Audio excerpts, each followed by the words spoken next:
अस्सलाम वालेकुम dear students, welcome to pass MDCAT preparations. Dear students, आज हम नेक्स्ट इलेक्ट्रोमैग्नेटिज्म वाला चैप्टर जो है इसको कंप्लीट कवर करेंगे और साथ साथ टॉपिक वाइज में जो एमडी कैट के जितने भी पास पेपर्स के क्वेश्चंस है वो आप लोगों को साथ साथ करवाता जाऊंगा। डियर स्टूडेंट्स, इससे पहले मैं आप लोगों को इलेक्ट्रोस्टैटिक का चैप्टर करवा चुका हूँ, करंट इलेक्ट्रिसिटी का करवा चुका हूँ और फर्स्ट ईयर फिजिक्स हम कंप्लीट कर चुके हैं। सिर्फ हमारे फ्लूइड डायनामिक्स वाला और थर्मोडायनामिक्स दो चैप्टर्स रह चुके हैं जो मैं आपको एंड पे करवाऊंगा। ये सारी प्लेलिस्ट मैं एंड स्क्रीन लगा दूंगा। ये सारे लेक्चर्स आप लोगों ने अच्छे तरीके से देखने हैं। तो डियर स्टूडेंट्स, हम स्टार्ट करते हैं। बेसिकली इलेक्ट्रोमैग्नेटिज्म का मतलब होता है इलेक्ट्रिसिटी से मैग्नेटिक फील्ड को प्रोड्यूस करना। अब जैसे आप लोगों को ये कंडक्टर नजर आ रहा है, इस कंडक्टर में से आई करंट पास कर रहा है। तो डियर स्टूडेंट्स, आप देखें कि इसके अलोंग एक मैग्नेटिक फील्ड पैदा हो गया है। अब ये जो मैग्नेटिक फील्ड होता है डियर स्टूडेंट, इसकी डायरेक्शन को फाइंड आउट किया जाता है राइट हैंड रूल से। उसका तरीकाकार क्या होता है कि आप करंट कैरिंग कंडक्टर को अपने राइट हैंड में इमेजिन करें और जो आप लोगों का राइट थंब होगा उसको करंट की डायरेक्शन में पॉइंट करें। तो आप ये जो फिंगर्स हैं वो इस डायरेक्शन में कर्ल करेंगी, जैसे आपको ये एरो शो भी हो रहा है। तो कर्लिंग फिंगर्स हमारे पास मैग्नेटिक फील्ड की डायरेक्शन को शो करती हैं। बेटा याद रखें कि हमारे पास जो मैग्नेटिक फील्ड होता है ये मूविंग चार्जेस की वजह से होता है। अब इस कंडक्टर के अंदर करंट फ्लो करने का मतलब है कि चार्जेस मूव कर रहे हैं, इस वजह से मैग्नेटिक फील्ड है। इसके साथ डियर स्टूडेंट्स याद रखें, जब चार्ज रेस्ट पे होता है तो उसके इर्द गिर्द मैग्नेटिक फील्ड जीरो होता है। सिर्फ और सिर्फ रेस्ट वाले चार्ज के इर्द गिर्द इलेक्ट्रिक फील्ड होगा। अगर मेरा बेटा जो चार्ज है वो कांस्टेंट वेलोसिटी से मूव करता है तो फिर उसके इर्द गिर्द मैग्नेटिक फील्ड भी होगा और इलेक्ट्रिक फील्ड भी होगा। और अगर एक चार्ज पार्टिकल एक्सेलरेट करता है, वेरिएबल वेलोसिटी से मूव करता है, तो उस वक्त वो डियर स्टूडेंट्स इलेक्ट्रोमैग्नेटिक वेव्स को प्रोड्यूस करता है। एक चीज आप लोगों ने याद रखनी है कि करंट कैरिंग कंडक्टर के अलोंग जब तक करंट फ्लो करता रहेगा तब तक उसमें मैग्नेटिक फील्ड एग्जिस्ट करेगा। जैसे ही ये करंट फ्लो करना रुक जाएगा मैग्नेटिक फील्ड भी हमारे पास जीरो हो जाएगा। तो ये डियर स्टूडेंट कुछ इंपॉर्टेंट इंफॉर्मेशन है।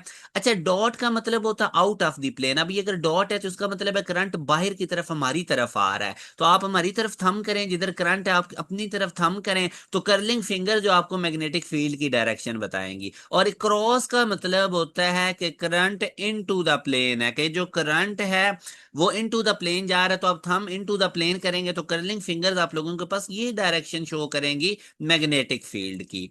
तो ये डियर स्टूडेंट्स इंपॉर्टेंट टाइप की इंफॉर्मेशन है जो मैं आपसे शेयर कर रहा हूँ। डियर स्टूडेंट्स, अब हमारे पास अगर एक करंट कैरिंग कंडक्टर है तो उसके इर्द गिर्द एक अपना मैग्नेटिक फील्ड होगा। अगर हम उसको एक एक्सटर्नल मैग्नेटिक फील्ड में रखें, जैसे ये बी आपको एक एक्सटर्नल मैग्नेटिक फील्ड नजर आ रहा है, तो अब ये दोनों मैग्नेटिक फील्ड्स आपस में इंटरएक्ट करेंगे। तो इस वजह से इस करंट कैरिंग कंडक्टर को जब एक्सटर्नल मैग्नेटिक फील्ड में रखते हैं तो इस पे एक फोर्स एक्ट करती है। इस फोर्स का फार्मूला होता है I L B sine alpha. ये पूरे करंट कैरिंग कंडक्टर पे डियर स्टूडेंट्स फोर्स होती है। और हमें पता है कि जो करंट कैरिंग कंडक्टर है इसमें मैनी चार्जेस, एक से ज्यादा चार्जेस हैं जो फ्लो कर रहे हैं, तो उन तमाम के ऊपर ये वाली फोर्स है। इसको अब आप लोगों ने याद रखना है। अगर करंट के ज्यादा मिकदार में गुजरेगा इस कंडक्टर में से तो इस पे फोर्स ज्यादा लगेगी। कंडक्टर की अगर लेंथ ज्यादा होगी तब भी फोर्स ज्यादा लगेगी। एक्सटर्नल मैग्नेटिक फील्ड अगर स्ट्रांग होगा, ज्यादा होगा, तो तब भी हमारे पास फोर्स ज्यादा तादाद में लगेगी। और इसमें अगर आप परपेंडिकुलर एंगल बनाते हैं कंडक्टर की लेंथ और मैग्नेटिक फील्ड के दरमियान तो डियर स्टूडेंट्स हमारे फोर्स मैक्सिमम होगी, क्योंकि साइन 90 डिग्री में मैक्सिमम वैल्यू हमें देता है। अब डियर स्टूडेंट्स आगे अगर आप देखते हैं तो इसमें जो बी है इसको हम मैग्नेटिक इंडक्शन भी कहते हैं, बी को मैग्नेटिक फील्ड भी कहते हैं, बी को मैग्नेटिक फील्ड स्ट्रेंथ भी कहते हैं, बी को मैग्नेटिक फ्लक्स डेंसिटी भी कहते हैं। तो ये चीजें आपने याद रखनी है। अब मैग्नेटिक इंडक्शन को अगर मैं डिफाइन करूं तो अब डियर स्टूडेंट्स अगर आप लोगों के पास जो कंडक्टर है, ऐसा कंडक्टर जिसकी लेंथ 1 मीटर है, फॉर एग्जाम्पल कि ये आप लोगों के पास जो कंडक्टर है इसकी लेंथ कितनी है 1 मीटर, और इसमें से करंट कितना पास कर रहा है 1 एम्पेयर का, और ये मैग्नेटिक फील्ड के परपेंडिकुलर पड़ा हुआ है, मतलब अल्फा 90 डिग्री या साइन 91 हो जाएगा, तो तब फोर्स बी के इक्वल होगी। मतलब मैग्नेटिक इंडक्शन वो अमाउंट ऑफ फोर्स है जो करंट कैरिंग कंडक्टर पे एक्ट करती है। जब उस करंट कैरिंग कंडक्टर की लेंथ 1 मीटर और उसमें से करंट कितना पास कर रहा है 1 एम्पेयर का, और वो मैग्नेटिक फील्ड के परपेंडिकुलर एक्ट कर रहा है, परपेंडिकुलर पड़ा हुआ है, तो उस वक्त उस कंडक्टर पे जो फोर्स लगेगी that is called magnetic induction.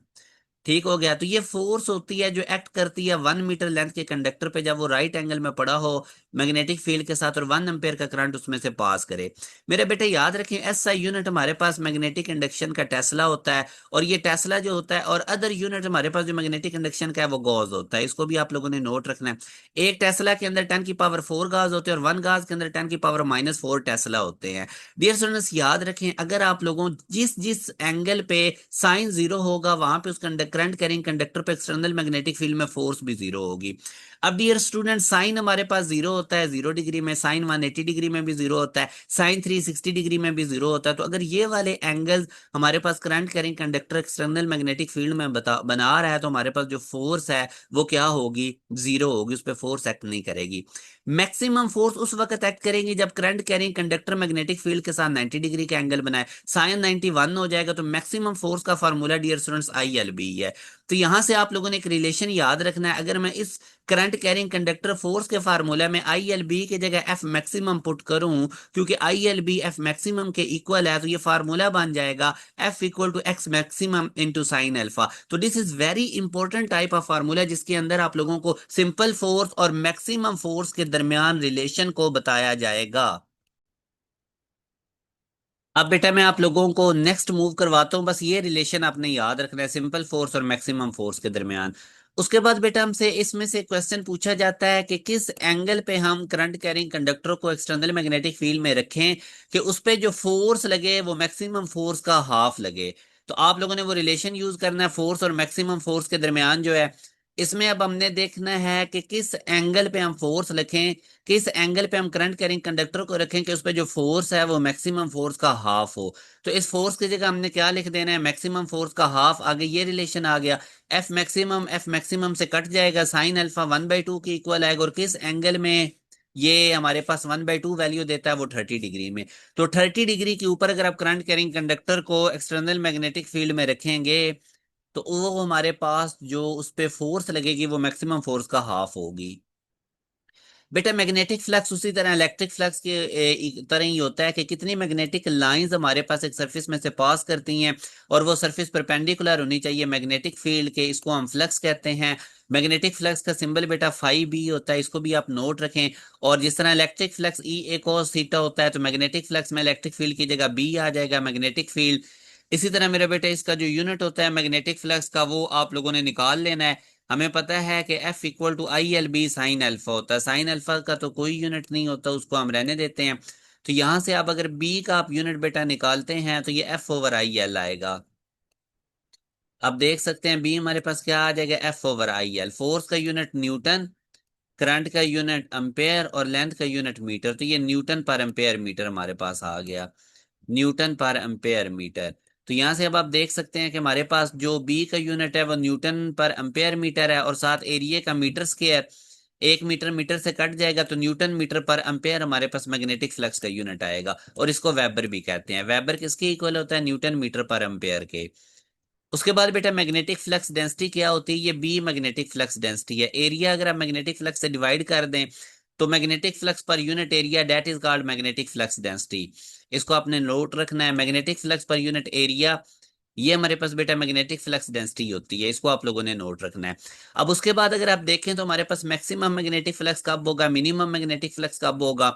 बेटा जैसे मैंने आपको बताया था कि कोई भी सरफेस होती है ना वेक्टर एरिया उसके परपेंडिकुलर होता है। अब आप देखें ये सरफेस हमारे पास मैग्नेटिक फील्ड के परपेंडिकुलर पड़ी हुई है और इस सरफेस का जो वेक्टर एरिया है वो मैग्नेटिक फील्ड के पैरेलल है। तो हमने ये जो एंगल लेना होता है ना थीटा, ये वेक्टर एरिया और मैग्नेटिक फील्ड में लेना होता है। अब मैग्नेटिक फ्लक्स का फार्मूला बी ए कॉस थीटा है, तो वेक्टर एरिया और मैग्नेटिक फील्ड में एंगल 0 डिग्री है, कॉस 0 1 हो जाएगा तो मैक्सिमम मैग्नेटिक फ्लक्स होगा। मैग्नेटिक फ्लक्स उस वक्त मैक्सिमम होगा जब सरफेस जो है वो मैग्नेटिक फील्ड के परपेंडिकुलर पड़ी हो। इसी तरह बेटा अगर सरफेस हमारे पास मैग्नेटिक लाइंस के पैरेलल पड़ी हुई है तो सरफेस का वेक्टर एरिया उसके परपेंडिकुलर है और वो मैग्नेटिक फील्ड के साथ 90 डिग्री का एंगल बना रहा है, cos 90 जीरो हो जाएगा। तो मैग्नेटिक फ्लक्स हमारे पास जीरो होगा अगर जो सरफेस है वो अलोंग द मैग्नेटिक लाइंस पड़ी होगी। मेरा बेटा अब इसमें से कुछ क्वेश्चंस आप लोग करें। मैग्नेट मुझे बताएं कि अगर हम मैग्नेट को हीट करते हैं तो वो क्या होगा। तो नोट रखना है मेरा बेटा, जब भी हम मैग्नेट को हीट करते हैं तो वो वीक हो जाता है, ठीक है।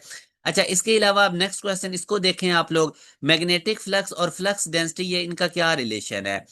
तो हमें पता है कि जो मैग्नेटिक फ्लक्स होता है डियर स्टूडेंट्स, वो magnetic flux density multiply by area के इक्वल होता है। मैग्नेट मैंने कहा था ना, मैग्नेटिक फ्लक्स होता है बी ए।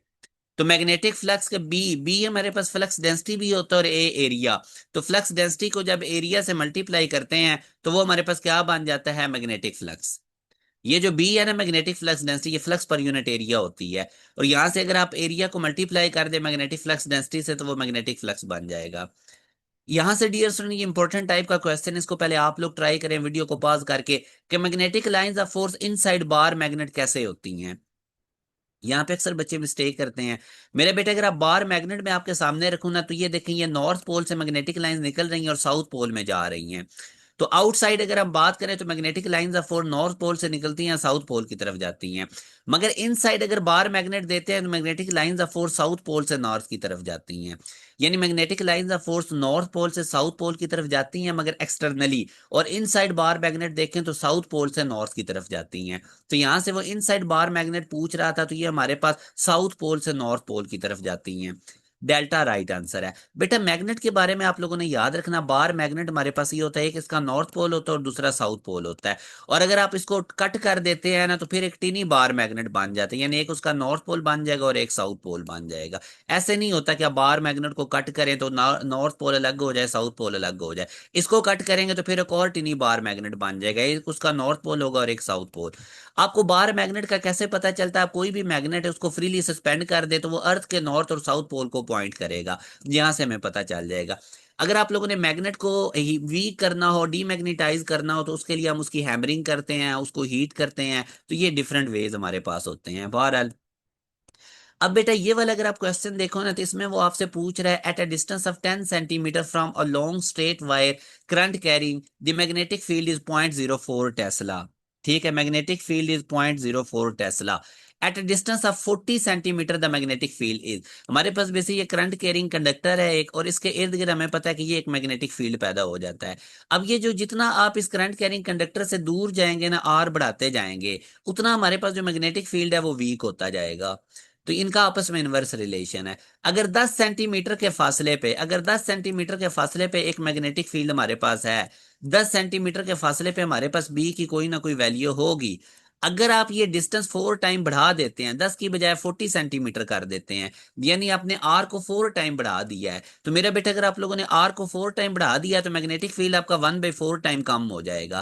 पहले अगर 10 सेंटीमीटर पे मैग्नेटिक फील्ड 0.04 टेस्ला है ना, तो डिस्टेंस 40 सेंटीमीटर पे कितना होगा? आपने 10 से 40 डिस्टेंस किया, 4 टाइम बढ़ाया, तो आपका बी 1/4 टाइम कम हो जाएगा, क्योंकि बी और आर में इनवर्स रिलेशन है। तो पहले अगर आप लोगों के पास मैग्नेटिक फ्लक्स, आप लोगों के पास जो मैग्नेटिक फील्ड है वो 0.04 टेस्ला है, तो 40 सेंटीमीटर के फासले पे ये 1/4 टाइम कम हो जाएगा। तो 0.04 को जब आप 0.4 से डिवाइड करेंगे तो ये 0.01 टेस्ला आएगा। ये हमारे पास बीटा इसका राइट आंसर है। यानी जब आप डिस्टेंस को 4 टाइम बढ़ाएंगे तो आपके पास जो मैग्नेटिक फील्ड है वो 4 टाइम कम हो जाएगा। तो पहले अगर 0.04 टेस्ला 10 सेंटीमीटर पे है तो 4 टाइम कम करें, यानी 4 पे डिवाइड करें तो ये 0.01 टेस्ला हो जाएगा। बी और आर का आपस में इनवर्स रिलेशन होता है। फिर मेरे बेटे, एक और चीज याद रखें, जो मैग्नेटिक फ्लक्स होता है ये डॉट प्रोडक्ट होता है मैग्नेटिक फील्ड का और वेक्टर एरिया का। यानी कि अगर आपको बी और ए रेक्टेंगुलर कंपोनेंट्स की फॉर्म में गिवन है तो सिंपल इनकी डॉट प्रोडक्ट ले लेनी है।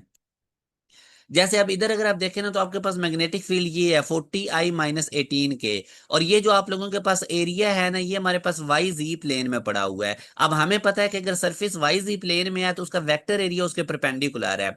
अब अगर ये वाई जी प्लेन में है तो इसका वेक्टर एरिया एक्स प्लेन में होगा। अब ये वाई जी प्लेन में किधर है? 5 सेंटीमीटर स्क्वायर वाई जी प्लेन में पड़ा हुआ है, तो इसका वेक्टर एरिया किधर होगा? एक्स एक्सिस के अलोंग। अब ये 5 सेंटीमीटर स्क्वायर है तो इसको मीटर स्क्वायर में कर लें। सेंटी की जगह आप लोगों ने 10⁻²² लिखना है। 1 सेंटीमीटर में 10⁻²मीटर होते हैं, और ऊपर स्क्वायर करने की वजह से हमारे पास क्या आ जाएगा? 10⁻⁴मीटर स्क्वायर। ठीक है, तो जो हमारे पास वेक्टर एरिया बनेगा वो 10⁵ मल्टीप्लाई बाय 10⁻⁴मीटर स्क्वायर है, मगर एक्स एक्सिस के अलोंग उसके साथ आई लगेगा। अब अगर आप देखें ना, तो आपके पास जो मैग्नेटिक फील्ड गिवन है वो 40I-18 की है। जे वाले कंपोनेंट मैंने जीरो कर दिया। अगर आप वेक्टर एरिया देखते हैं तो वेक्टर एरिया आपके पास एक्स एक्सिस के अलोंग है, यहाँ पे वाई वाला कंपोनेंट भी जीरो होगा, जी वाला भी जीरो होगा, क्योंकि लूप आपका वाई जी प्लेन में पड़ा था। वेक्टर एरिया तो सरफेस के परपेंडिकुलर होता है ना, तो वाई जी के परपेंडिकुलर एक्स वाली प्लेन है, और ये वेक्टर एरिया एक्स एक्सिस के अलोंग है, तो इसलिए इसके साथ आई आया है 5i। और ये 10⁻⁴ क्यों आया, मैंने सेंटीमीटर स्क्वायर को मीटर स्क्वायर में किया, तो ये आपके पास वेक्टर एरिया। अब इनकी डॉट प्रोडक्ट लेंगे तो मैग्नेटिक फ्लक्स आ जाएगा। ये मैंने बी लिखा, ये मैंने वेक्टर एरिया लिखा। आई का कोफिशिएंट आई से मल्टीप्लाई करें, जे का कोफिशिएंट जे से, और के का कोफिशिएंट के से करें, तो आपके पास आंसर आ जाएगा। 40 को 5 से मल्टीप्लाई करेंगे 200 साथ 10⁻⁻⁴। 200 को 10⁻⁴ से मल्टीप्लाई करेंगे, इसको 10,000 से डिवाइड करेंगे, तो हमारे पास फाइन, या इसको साइंटिफिक नोटेशन में कर लें, 2 मल्टीप्लाई बाय 10⁻², साथ 10⁻⁴ है, तो ये 2 मल्टीप्लाई बाय 10⁻², डियर स्टूडेंट्स, बनेगा, जो कि हमारे पास बीटा ऑप्शन में मौजूद है। तो इस तरह से हमने इन क्वेश्चन को किया। इसमें सिर्फ ये लॉजिक थी कि आपका जो लूप है वो वाईजी प्लेन में पड़ा हुआ है, तो उसका वेक्टर एरिया उसके परपेंडिकुलर होना था, तो वो एक्स प्लेन में चला जाएगा, तो इसलिए हमने उसके साथ आई कैप लगा दिया। अब बेटा आगे अम्पेयर ला अगर आप देख रहे हैं, तो अम्पेयर ला हमें यही बताता है कि आपने जब भी मतलब किसी भी पॉइंट पे फ्लक्स डेंसिटी कैलकुलेट करनी हो, तो हमारे पास ये हम अम्पेयर ला को यूज करते हैं। इस जगह पे कितनी है फ्लक्स डेंसिटी, इस जगह पे कितनी है, इस जगह पे कितनी है मैग्नेटिक फ्लक्स डेंसिटी। अब इसमें हमें पता है कि जो मैग्नेटिक फील्ड है, करंट कैरिंग कंडक्टर के इर्द गिर्द मैग्नेटिक फील्ड पैदा होता है, तो वो सर्कुलर फॉर्म में पैदा होता है, उसको हम कहते हैं ampere path.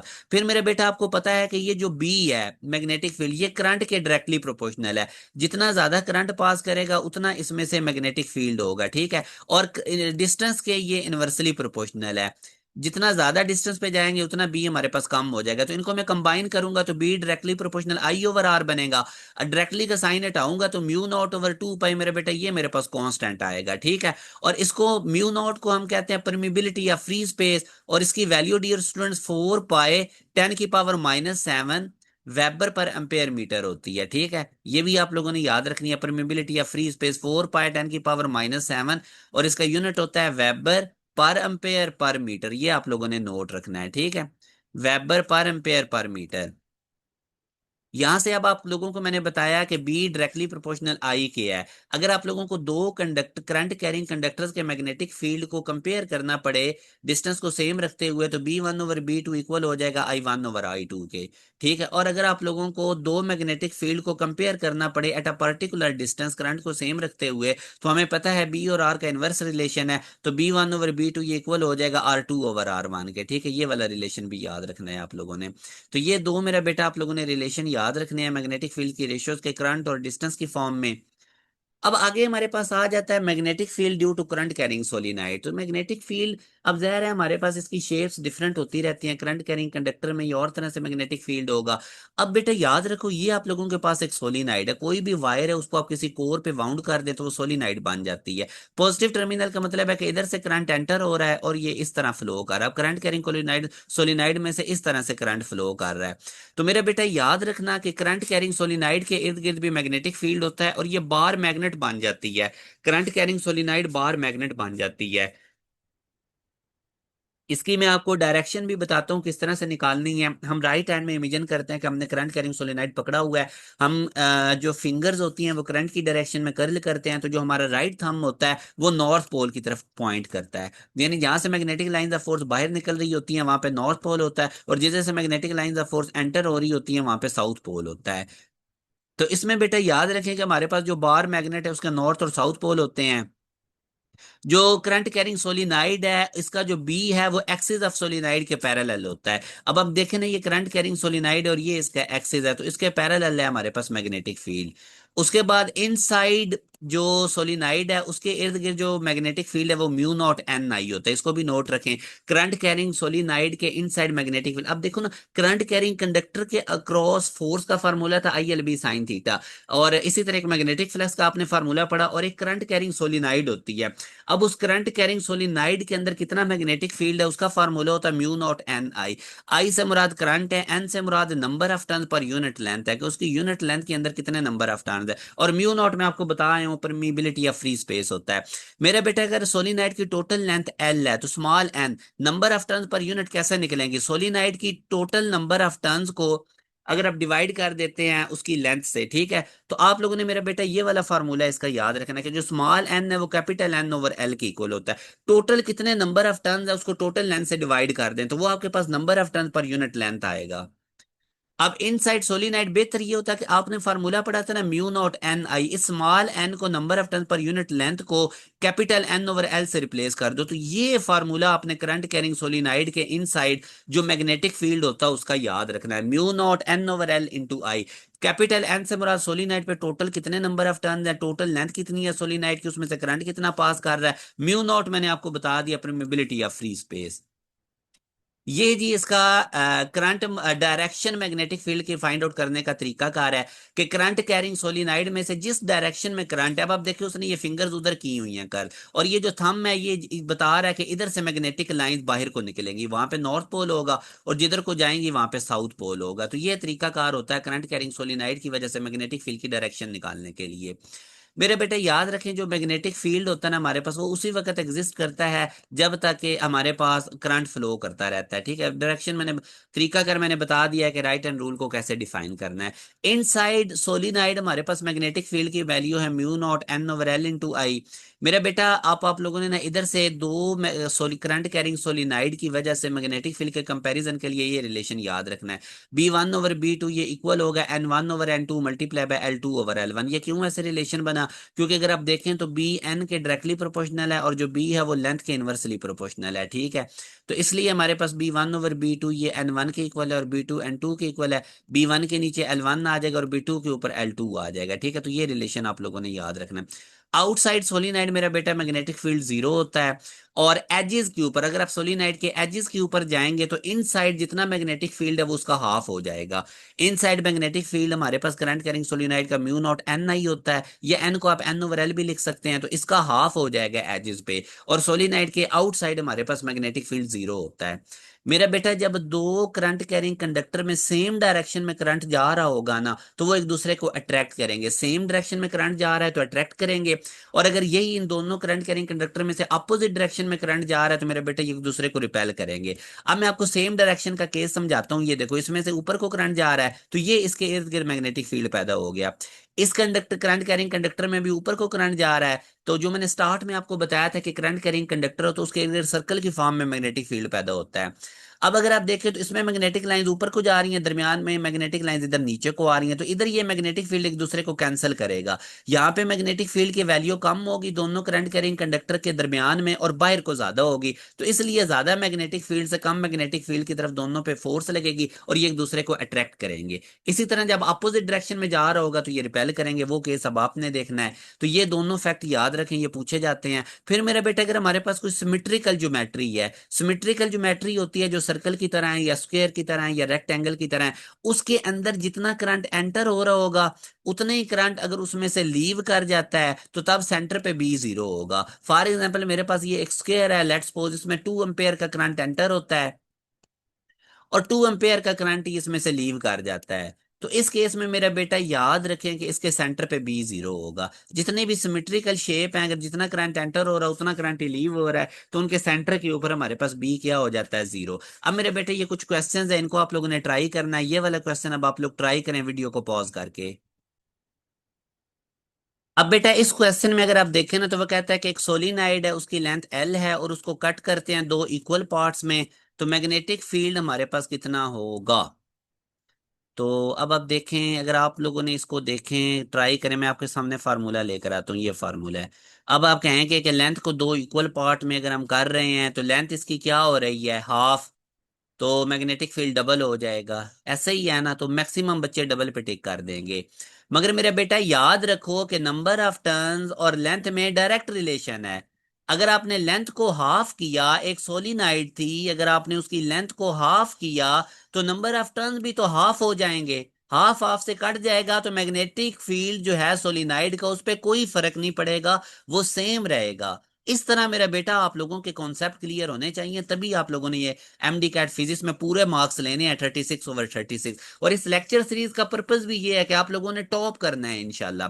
For a current carrying solenoid the number of turns N अब ये हमें पता है कि जो स्मॉल एन है ये number of turn per unit length है। नंबर ऑफ टर्न जो ऊपर है, देखो ना, स्मॉल एन का मैंने आपको क्या फार्मूला बताया था, ये हमारे पास number of turns per unit length है। तो नंबर ऑफ टर्न्स का तो कोई यूनिट नहीं, और लेंथ का मीटर होता है, तो पर मीटर हमारे पास इसका यूनिट है। तो इसका मतलब number of turns per unit length का जो है हमारे पास यूनिट है वो पर मीटर है। तो इस तरह मेरा बेटा आप लोगों ने कैलकुलेशंस अपनी बड़ी फास्ट रखनी है।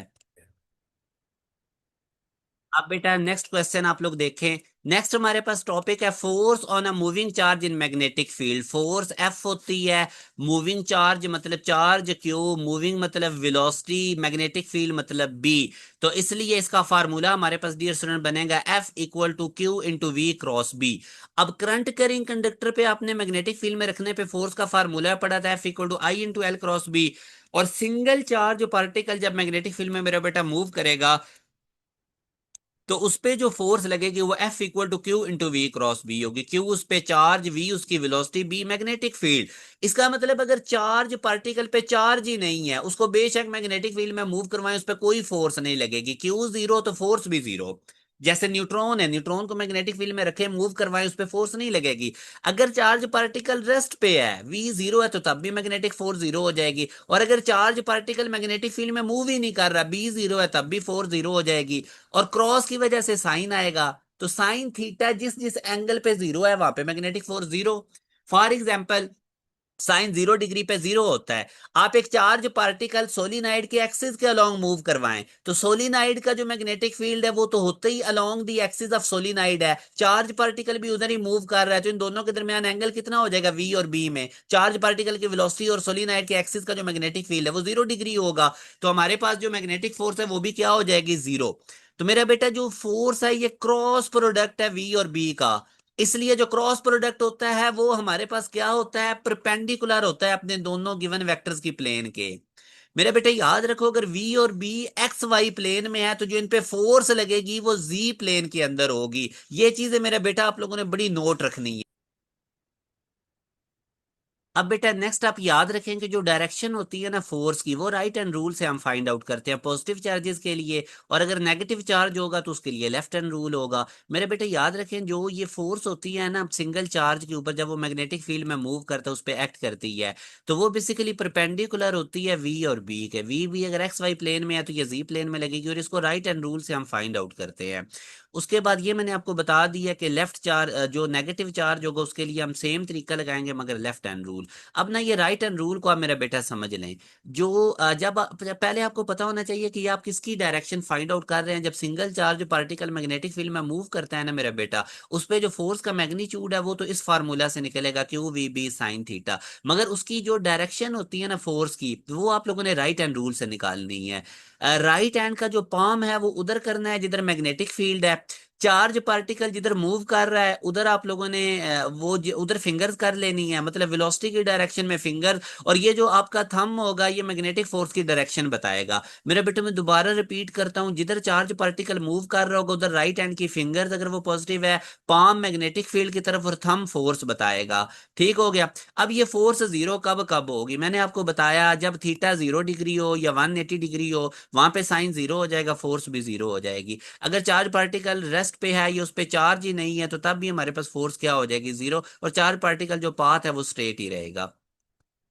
फोर्स मैक्सिमम मेरा बेटा कब होगी, जब चार्ज पार्टिकल मैग्नेटिक फील्ड के परपेंडिकुलर एंटर हो, मैग्नेटिक फील्ड के साथ 90 डिग्री का एंगल बनाए, तो उस वक्त हमारे पास जो पाथ है वो सर्कुलर होगा। ठीक है, जब भी कोई चार्ज पार्टिकल मैग्नेटिक फील्ड के परपेंडिकुलर एंटर हो रहा है ना तो वो सर्कुलर पाथ बनाएगा इस तरह। इस तरह अगर वो एंटर हुआ है ना परपेंडिकुलर, मैग्नेटिक फील्ड क्रॉस का मतलब है इनटू द प्लेन है, तो ये सर्कुलर पाथ बनाएगा। ये आप लोगों ने नोट रखना है। अच्छा, उसके बाद मेरा बेटा याद रखें, अगर चार्ज पार्टिकल है तो उसके ऊपर फोर्स हमें पता है क्यू वी बी। अगर एंगल 0 से 90 डिग्री के दरमियान में है तो उस वक्त आपके पास पाथ हेलिकल बनेगा। ठीक है, सर्कुलर नहीं बनेगा, हेलिकल, अगर 90 डिग्री से लेस एंगल है। फिर मेरे बेटे याद रखें, जो मैग्नेटिक फोर्स है ये सिर्फ और सिर्फ डिफ्लेक्टिंग फोर्स होती है। मतलब ये कि ये हमारे पास सिर्फ डायरेक्शन चेंज करती है, वेलोसिटी की मैग्नीट्यूड चेंज नहीं करती। और काइनेटिक एनर्जी में हमें पता है हाफ एम वी स्क्वायर, वो वी स्पीड होती है। तो इसलिए जो हमारे पास मैग्नेटिक फोर्स होती है ये चार्ज पार्टिकल की काइनेटिक एनर्जी को चेंज नहीं करती, इसने सिर्फ डायरेक्शन चेंज करनी होती है, काइनेटिक एनर्जी वही रहनी होती है। फिर मेरे बेटा अगेन इसमें देखें फार्मूला था ना, सिंगल चार्ज पार्टिकल जब मैग्नेटिक फील्ड में मूव करे उसका F equal to Q V B sine theta. Q V B maximum force होगी जब थीटा 90 डिग्री का होगा, तो एफ मैक्सिमम आ जाएगी क्यू वी बी। अब आप लोग सिंपल क्यू वी बी की जगह एफ मैक्सिमम लिखेंगे तो एफ आ जाएगी F equal to F maximum into sine theta. ये आप लोगों के पास रिलेशन याद रखें, ग्रीन डब्बे वाला। इसी तरह जब एक करंट कैरिंग कंडक्टर होता है उसको हम मैग्नेटिक फील्ड में रखते हैं, तो उसका भी मैंने आपको बताया था F equal to F maximum sine theta. ठीक है। अब इसमें से उसी तरह के क्वेश्चंस आ सकते हैं कि किस एंगल पे चार्ज पार्टिकल मूव करे मैग्नेटिक फील्ड में कि उस पे जो फोर्स लगे वो मैक्सिमम फोर्स का हाफ हो। तो आप लोगों ने यही कंडीशन लगानी है, फोर्स जो है वो मैक्सिमम फोर्स का हाफ होनी चाहिए किस एंगल पे। तो इस फार्मूला में फोर्स की जगह क्या लिख देना है, एफ मैक्सिमम बाई टू। आगे F maximum sine theta, F maximum से कट गया, साइन थीटा 1/2 की इक्वल।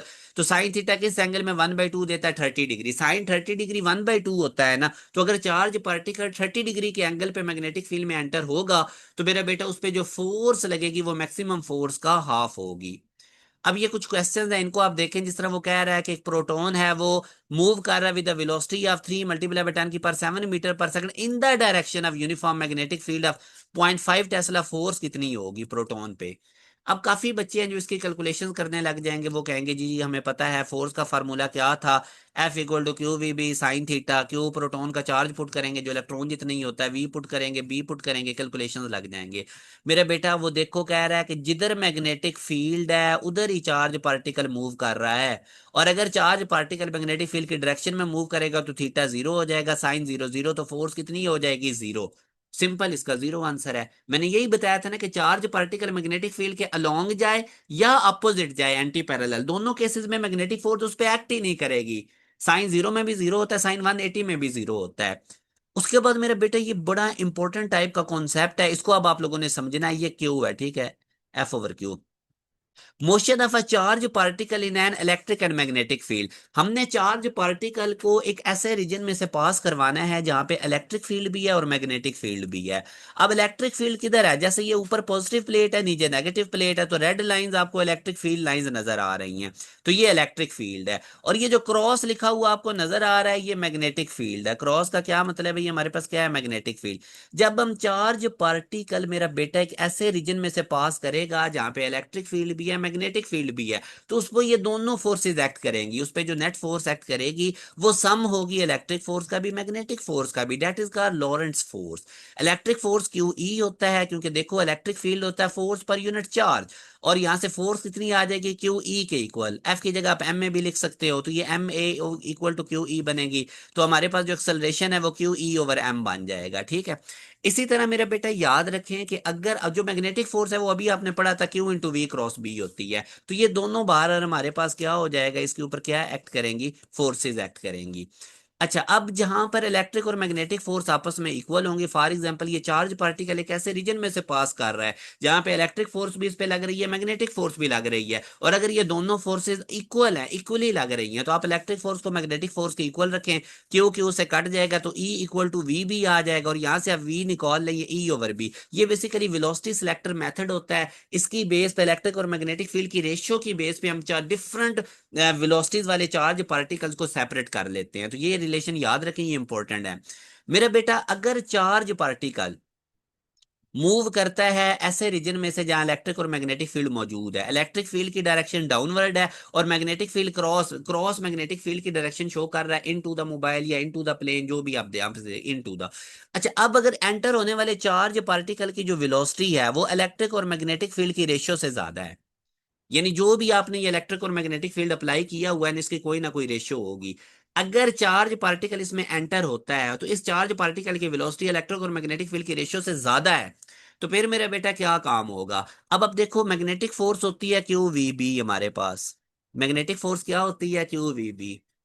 अगर हमारे पास वेलोसिटी ज्यादा होगी, वेलोसिटी क्या होगी, ज्यादा, अगर एंटर होने वाले चार्ज पार्टिकल जो कि इलेक्ट्रिक और मैग्नेटिक फील्ड के दरमियान में एंटर हो रहा है, अगर उसकी वेलोसिटी ज्यादा है, किससे भला ज्यादा है, इलेक्ट्रिक और मैग्नेटिक फील्ड की रेशियो से, तो वेलोसिटी ज्यादा होने की वजह से मैग्नेटिक फोर्स ज्यादा हो जाएगी। अब मैग्नेटिक फोर्स डोमिनेट कर जाएगी इलेक्ट्रिक फोर्स पे, तो चार्ज पार्टिकल उधर मूव करेगा जिधर मैग्नेटिक फोर्स है। मगर अब क्वेश्चन ये है कि मैग्नेटिक फोर्स की डायरेक्शन हम कैसे निकालें। तो मैग्नेटिक फोर्स की डायरेक्शन मेरा बेटा अभी मैंने आपको राइट हैंड रूल ये बताया था, कि पाम आप लोगों ने किधर करना है जिधर मैग्नेटिक फील्ड है, राइट हैंड की फिंगर्स किधर करनी है जिधर वेलोसिटी या चार्ज पार्टिकल जिधर मूव कर रहा है, तो थंब फोर्स बताएगा। तो यही वाला आप राइट हैंड रूल आप लोग इधर अप्लाई करें, ठीक है। ये देखें, अब देखो चार्ज पार्टिकल की वेलोसिटी किधर है, आगे की तरफ, तो आप अपने राइट हैंड की फिंगर्स आगे की तरफ करें, ठीक है, अपने राइट साइड पे, और पाम को इनटू द मोबाइल या into the laptop, into the screen, जहां पर भी आप ये वीडियो लेक्चर देख रहे हैं, क्योंकि वो इनटू द प्लेन है, तो आपका थंब अपवर्ड आएगा। यानी अब आप अपने राइट हैंड की फिंगर्स इधर को करें, पाम इनटू द प्लेन करें, तो आपका थंब अपवर्ड आएगा। यानी अगर इस चार्ज पार्टिकल की वेलोसिटी इलेक्ट्रिक और मैग्नेटिक फील्ड की रेशियो से ज्यादा है, तो जैसे ही ये एंटर होगा ये अपवर्ड मूव कर जाएगा। मेरी बात की समझ आई, इसकी डायरेक्शन उधर होगी जिधर मैग्नेटिक फोर्स की डायरेक्शन है। तो charge particle move towards magnetic force, और वो किधर है, अपवर्ड।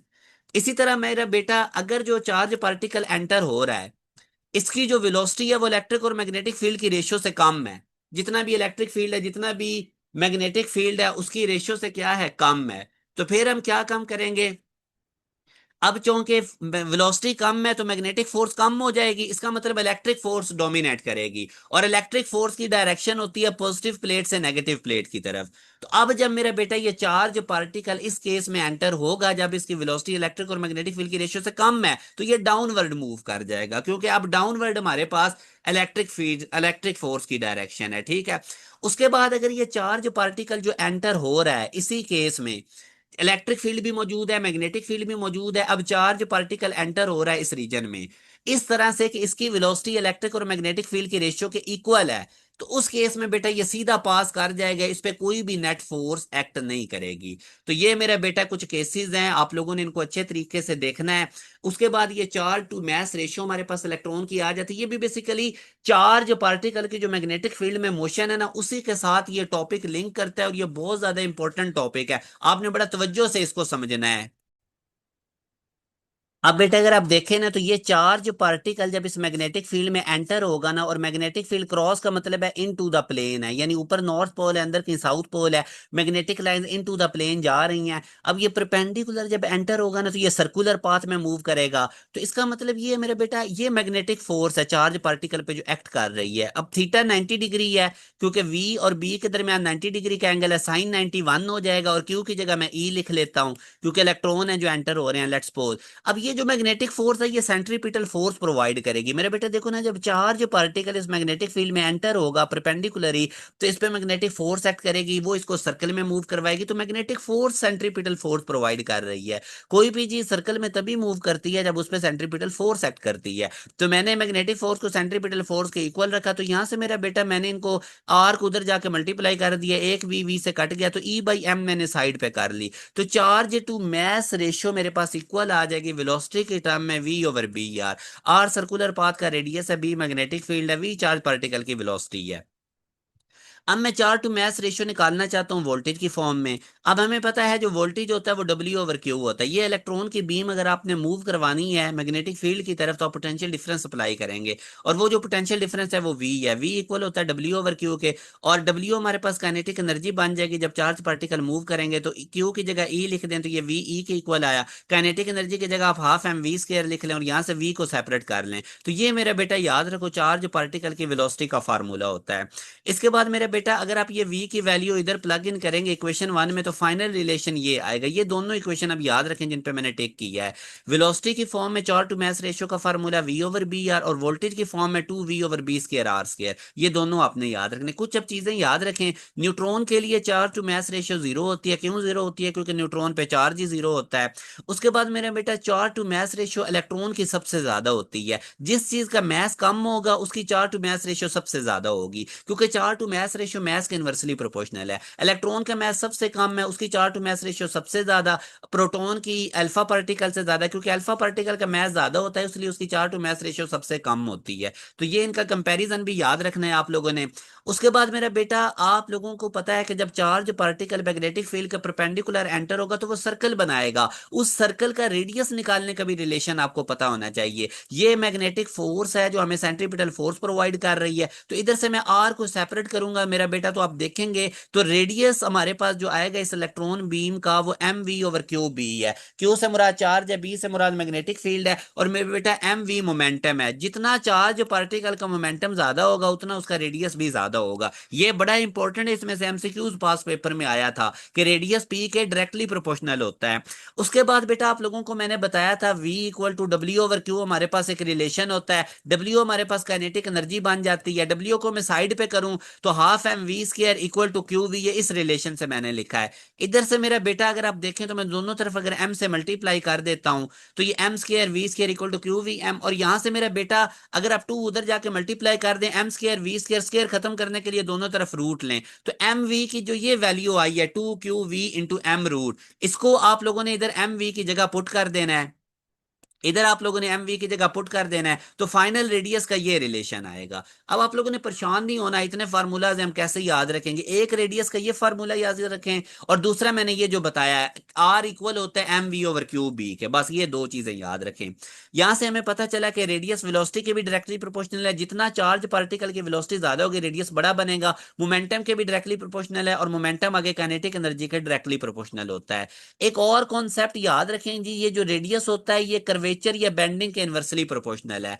इसकी मैं ना आपको इधर से एग्जांपल देता हूं, ठीक है। कर्वेचर होता है बेंडिंग, अगर किसी चीज में बेंडिंग है ही नहीं, ठीक है, जैसे अभी आप देखो ना, अब ये इसमें कर्वेचर है तो इसका कोई ना कोई रेडियस होगा। अगर कर्वेचर जीरो हो जाए, ठीक है, जैसे इस केस में देखो इसमें बेंडिंग है ही नहीं, कर्वेचर है ही नहीं, तो 1/0 करेंगे तो हमारे पास रेडियस इन्फिनिटी हो जाएगा, ठीक है। अगर कर्वेचर जीरो होगा तो रेडियस क्या हो जाएगा, इन्फिनिटी। समझ लगी, रेडियस का कर्वेचर के साथ इनवर्सली प्रोपोर्शनल है, तो अगर कर्वेचर होगा। अच्छा जी, उसके बाद बेटा अब एक और चीज आप याद रखें, अगर वो कह देता है ना कि दो पार्टिकल, अमूमन वो आपसे प्रोटॉन और अल्फा पार्टिकल को कहेगा कि इनके सेम काइनेटिक एनर्जी या मैग्नेटिक फील्ड में मूव कर रहे हैं राइट एंगल पे, तो रेशियो बताओ इनके रेडियाई की। अगर काइनेटिक एनर्जी सेम कह के वो कह रहा है ना कि रेडियाई की रेशियो निकालो, तो आप लोगों ने ये वाला फार्मूला यूज करना है। अब ये रेडियस का फार्मूला मैंने आपको बताया था, पीछे चलें, मैंने टिक लगाई हुई थी कि ये वाला फार्मूला और ये दो याद रखने हैं। सेम काइनेटिक एनर्जी क्या देगा तो इसको यूज करना है, ठीक है। तो अब हम मेरा बेटा देख सकते हैं इस क्वेश्चन में ये वाला फार्मूला हम यूज करेंगे, मगर बाकी फैक्टर्स हम हटा देते हैं ना, जो हमें जरूरत है वो रखें। रेडियस मैग्नेटिक फील्ड के इनवर्सली प्रोपोर्शनल है और चार्ज के रूट के डायरेक्टली प्रोपोर्शनल है, मतलब ये चीज अब हमारे काम की है। इधर से अब मैं दो रेडियाई के लिए इक्वेशन बना लेता हूं। मैंने बेसिकली प्रोटॉन और अल्फा पार्टिकल की रेशियो निकालनी है, तो अब देखो रेडियस और मास का डायरेक्ट रिलेशन है और रेडियस और चार्ज का इनवर्स रिलेशन है। तो जो प्रोटॉन का रेडियस है वो मास ऑफ प्रोटॉन के रूट के डायरेक्टली प्रोपोर्शनल है, और जो इसका चार्ज है उसके ये इनवर्सली प्रोपोर्शनल है, ठीक है। रेडियस जो अल्फा पार्टिकल है वो उसके चार्ज के इनवर्सली प्रोपोर्शनल और उसके मास के सामने ही है। तो ऊपर वाली इक्वेशन को यूज करते हुए मैंने ये फार्मूला बनाया, आप इसको डायरेक्ट याद रखें, ठीक है। मैं फार्मूला आपके सामने क्लियर करता हूं मेरे बेटे, इसको डायरेक्ट याद कर लेंगे, जिस पे मैं एरो बना रहा हूं, जिस पे मैं डब्बा बना रहा हूं, ये आपके बड़ा काम आना है। अब यहाँ पे दो चीजें याद रखें, अल्फा पार्टिकल का जो मास है वो प्रोटॉन के मास का 4 टाइम होता है, और अल्फा पार्टिकल पे जो चार्ज होता है वो प्रोटॉन के मास का वो प्रोटॉन के चार्ज का डबल होता है। अब ये दो चीजें भी याद रख लें। अब आगे कैलकुलेशंस आसान है। प्रोटॉन के रेडियस के अल्फा पार्टिकल के रेडियस से रेशियो लेनी है, तो मास ऑफ प्रोटॉन तो वैसे ही आएगा, मगर मास ऑफ अल्फा पार्टिकल हमें पता है ये मास ऑफ प्रोटॉन का 4 टाइम होता है। Charge of alpha particle as it is आएगा। अब चार्ज ऑफ अल्फा पार्टिकल हमें पता है प्रोटॉन के चार्ज का डबल होता है, तो उसकी जगह double of charge of proton आ गया, प्रोटॉन का ये चार्ज एज इट इज ही आएगा, ठीक है। अब इसमें से देखें ये 4 रूट से बाहर आके 2 हो जाएगा, एमपी रूट से कट जाएगा, और ये क्यूपी से कट जाएगा, 2 से कट जाएगा, तो ये सारे फैक्टर्स कट जाएंगे, 1:1 आएगी। तो इस क्वेश्चन के अंदर मैंने आपको बताया कि अगर दो चार्ज पार्टिकल मैग्नेटिक फील्ड में एंटर हो रहे हैं, उनके रेडियाई को हमने कंपेयर करना और उनकी काइनेटिक एनर्जी सेम है, तो ये फार्मूला लगाएं, और इसी में से ये मैंने एक रिलेशन बनाया, और मैंने आपको कहा कि ये ग्रीन डब्बे वाला रिलेशन याद रखें। फिर आगे फर्दर आपको पता होना चाहिए mass of alpha particle proton का 4 टाइम है, charge of alpha particle charge of proton का डबल है। आगे कैलकुलेशंस कर लेनी है। अब इस क्वेश्चन में भी आप देखें, आपको वो कहता है कि दो चार्ज पार्टिकल्स की बीम है, एक ए है एक बी है, दोनों मैग्नेटिक फील्ड में एंटर हुए हैं, तो ये इनकी कर्व बनी हुई है, ए की भी कर्व बनी हुई है, बी की भी। पूछ रहा है रेडियस किसका ज्यादा है, ठीक है। तो मेरा बेटा पूछ रहा है मोमेंटम किसका ज्यादा है, दो रेडियाई बनाए हुए हैं उसने, ठीक है, मोमेंटम किसका ज्यादा है। तो मैंने आपको बताया था कि रेडियस और मोमेंटम का डायरेक्ट रिलेशन है, याद आया। तो जिसका रेडियस बड़ा होगा उसका मोमेंटम भी ज्यादा होगा। अब आप मुझे खुद बताएं कि रेडियस किस कर्व का पता है, ए वाली का बड़ा है या बी वाली का। ए वाली कर्व का रेडियस बड़ा है तो इसका मतलब MAVA, इसका मोमेंटम बी वाली कर्व के मोमेंटम से बड़ा है। तो रेडियस और मोमेंटम का डायरेक्ट रिलेशन है, जिन कर्व का रेडियस बड़ा होगा उनका मोमेंटम भी ज्यादा होगा। तो ये चीजें भी मेरा बेटा आप लोगों ने नोट रखनी है। उसके बाद मेरा बेटा ये वाला रिलेशन आपको मैंने बताया था कि आर इक्वल होता है M V over Q B के।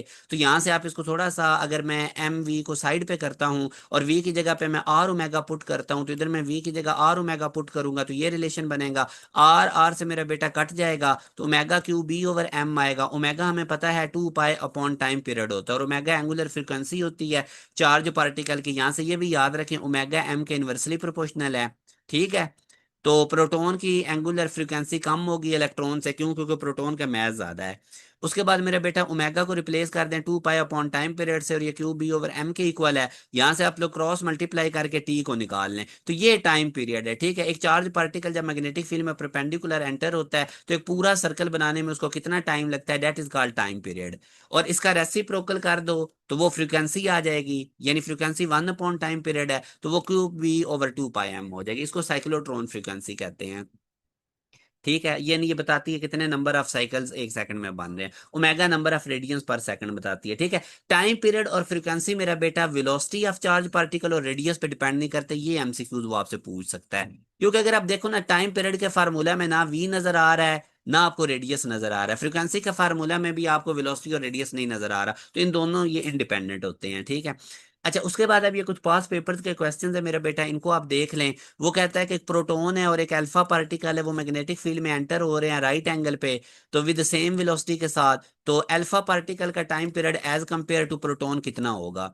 अगेन वही बात, टाइम पीरियड का फार्मूला लिखें तो यहां से आप देख लें ये मैथ के डायरेक्टली प्रोपोर्शनल है और चार्ज के इनवर्सली है। तो दो पार्टिकल्स का टाइम पीरियड कंपेयर करने के लिए रिलेशन बना लें जिस तरह मैंने पीछे बनाया था, इसको याद रख लें। अब जैसे अल्फा पार्टिकल का टाइम पीरियड है तो वो मैथ के डायरेक्टली प्रोपोर्शनल है, तो मैथ ऑफ अल्फा पार्टिकल सामने आएगा। और अल्फा पार्टिकल चार्ज के अल्फा पार्टिकल के इनवर्सली प्रोपोर्शनल है। इसी तरह प्रोटॉन का, तो ये रिलेशन जो मैंने डब्बे में बनाया इसको नोट रखें। अगेन उसी तरह math of alpha particle math of proton का 4 टाइम है और charge of alpha particle charge of proton का 2 टाइम है। तो वैल्यूज इसमें बस प्लग इन करनी है। मैथ ऑफ अल्फा पार्टिकल की जगह मैथ ऑफ प्रोटॉन 4 टाइम आ गया, चार्ज ऑफ अल्फा पार्टिकल की जगह चार्ज ऑफ प्रोटॉन 2 टाइम आ गया। बाकी आप क्यूपी से काट दिया, एमपी से, और ये 2 4 से कट के तो हमारे पास 2:1 आ गया। ठीक है। 2 टाइम्स होगा, यानी time period alpha particle time period proton particle से 2 टाइम होगा।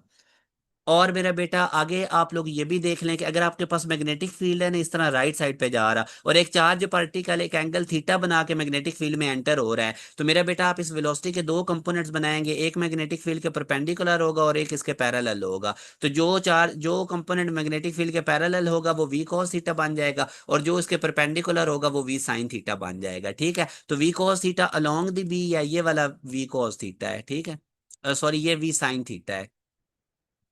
ठीक है ना। जो हमारे पास इसके अलोंग होगा आप देख सकते हैं दो कंपोनेंट्स बनेंगे ना, तो अलोंग भी हमारे पास वी कॉज होगा और ये वाला वी साइन होगा। परपेंडिकुलर कंपोनेंट वी साइन होता है ना, और ये वाला वी कॉज हो जाएगा। ठीक है। तो ये अब आपको पता चल गया, जब भी चार्ज पार्टिकल कोई एंगल बनाएगा मैग्नेटिक फील्ड के साथ उसकी वेलोसिटी के दो कंपोनेंट्स होंगे, एक वी कॉस थीटा एक V sine theta. V sine theta इसको हेलिकल पाथ प्रोवाइड करेगा और V cos theta along the B होगा। ये मैंने ड्रॉ कर भी दिए हैं। ठीक है। रेडियस इसका अब इस केस में क्या होगा? रेडियस होता है परपेंडिकुलर वेलोसिटी का कंपोनेंट, वी वो लेना जो परपेंडिकुलर कंपोनेंट है वेलोसिटी का बी का, तो वो एम वी साइन थीटा। मतलब ये कि आपके पास रेडियस की ये इक्वेशन आपने तो पढ़ा था ना, M V over Q B, उसमें सिर्फ चार्ज पार्टिकल बी के परपेंडिकुलर होता था। और अगर कोई एंगल बना के चार्ज पार्टिकल मैग्नेटिक फील्ड में एंटर हो रहा है तो फिर रेडियस का फार्मूला बन जाएगा M V sine theta over Q B. Velocity हमने वो कंपोनेंट लेना है जो बी के परपेंडिकुलर हो। उसके बाद बेटा पिच क्या चीज होती है? उस वक्त हमारे पास ये हेलिकल पाथ बनाता है। तो ये आप लोग, ये हेलिक्स आपको नजर आ रही है, दो हेलिक्स के दरमियान आप देख सकते हैं ये जो वन रोटेशन में आपको लीनियर डिस्टेंस नहीं नजर आ रहा है, ये वाला लीनियर डिस्टेंस वन रोटेशन में, इसको हम पिच कहते हैं। तो ये भी आपको पता होना चाहिए। और आप लोगों ने अगर ये पिच निकालनी हो तो S equal to V T, और वी आपने हॉरिजॉन्टल वेलोसिटी ले लेनी है और टी आपने टाइम पीरियड ले लेना है। टाइम पीरियड हमें पता है 2 पाई एम ओवर क्यूब भी है। ठीक है। तो ये पिच का फार्मूला है। तो ये मेरा बेटा सारा हमारा इलेक्ट्रोमैग्नेटिज्म मैंने आपको आज कंप्लीट करवा दिया अल्हम्दुलिल्लाह। हमारी आप देख सकते हैं कि वन शॉट लेक्चर सीरीज जा रही है। आप लोगों को फिजिक्स बायो केमिस्ट्री सारे सब्जेक्ट्स का हम इंशाल्लाह सारा सिलेबस करवाएंगे। आप लोगों से इंशाल्लाह मेरा वादा है डियर स्टूडेंट्स, अगर आप लोग ये हमारे सारे लेक्चर और इसके बाद फिर हमने प्रैक्टिस सेशन स्टार्ट कर देना है। एक दफा आपको सारा कोर्स करवा के ना, अब आप देख लें मैं आपको कितने पास पेपर्स की प्रैक्टिस करवा रहा होता हूँ। उसके बाद आपको पास पेपर्स हमने करवाने हैं, एंड गेम्स हम आपके लिए लेकर आएंगे इंशाल्लाह। अगर आप इस पास एमडी कैट प्रिपरेशन वाले चैनल के साथ कनेक्टेड रहें रहेंगे ना, आप एमडी कैट के टॉपर बनेंगे। हम आप लोगों को टॉपर लेवल की तैयारी करवा रहे हैं।